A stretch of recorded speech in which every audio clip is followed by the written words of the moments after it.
private prison companies right here in the U.S. working to make money through harsh policies and longer sentences. Now, government spending on corrections has soared since 1997 by 72%. That is up $74 billion.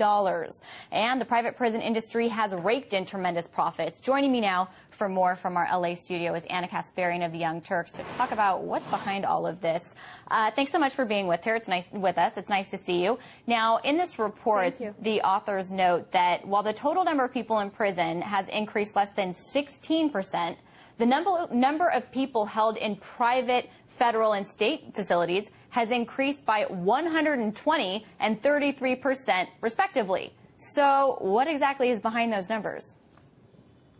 Well, what these private prisons are doing, for instance, there's the GEO Group or Corrections Corporation of America. What they're doing is they're lobbying to Congress to ask Congress to push stricter regulations or stricter laws. Like, for instance, the whole immigration law that was passed in Arizona, that was something that the private prisons in the United States were really pushing for, because they knew that if more immigrants are targeted, they can arrest those immigrants, put them in private prisons, and then these private prisons can make huge profits. Another thing that's happening is they're asking politicians to be very, very hard on drugs, okay?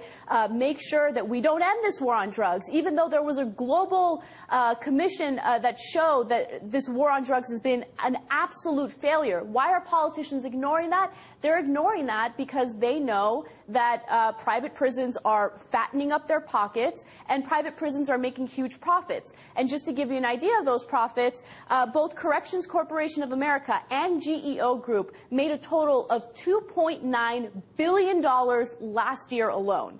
So, you know, they're spending a considerable amount on lobbying. They spend about $835,000 on federal candidates and $6 million on state candidates. And you know what? They definitely got some bang for their buck. That is a lot of money. That is a lot of lobbying. We hear this with a lot of different industries that have that kind of lobbying power to spend. We hear that with Wall Street. We hear that with, you know, the pharmaceutical industry. I'm curious, you know, this is prisoners. These are people's lives. These are the policies that affect, you know, justice. So what do you see as being some of the consequences of this? Oh, there are huge consequences, and I'll give you a perfect example of that. A couple months ago, a story broke about a Pennsylvania judge by the name of Mark Cavarella, and I highly encourage everyone to look him up. What this judge did is he got rid of all county detention centers for juveniles, okay? And then what he did is he made sure that only private detention centers for juveniles remained. Now, people didn't know this, but at the time, private detention centers were funding Mark Cavarella, you know, under the table. And what he would do is he would send high school students to these juvenile detention centers, for-profit private juvenile detention centers, for tiny, petty little offenses. I'll give you an example. One high school student got caught stealing nutmeg. And she spent 3 months in prison, or not in prison, 3 months in that juvenile detention center for that. Okay, so that's a huge consequence. We're not playing here. These are minors that are spending time in these for-profit centers because these judges are getting paid off.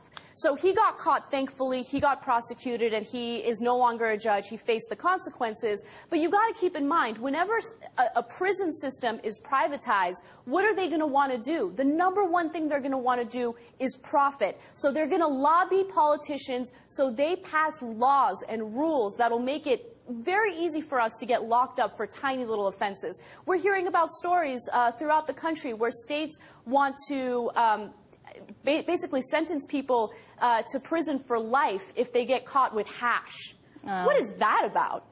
So I think that there are major consequences for this. It's about being tough on drugs, Anna. I'm just joking with you. No, it sounds, I mean, I was just in Ireland, and back in the 1500s in the prisons, they threw kids in there for stealing flowers. I mean, it doesn't sound very different from your nutmeg story, which we hear in modern-day U.S.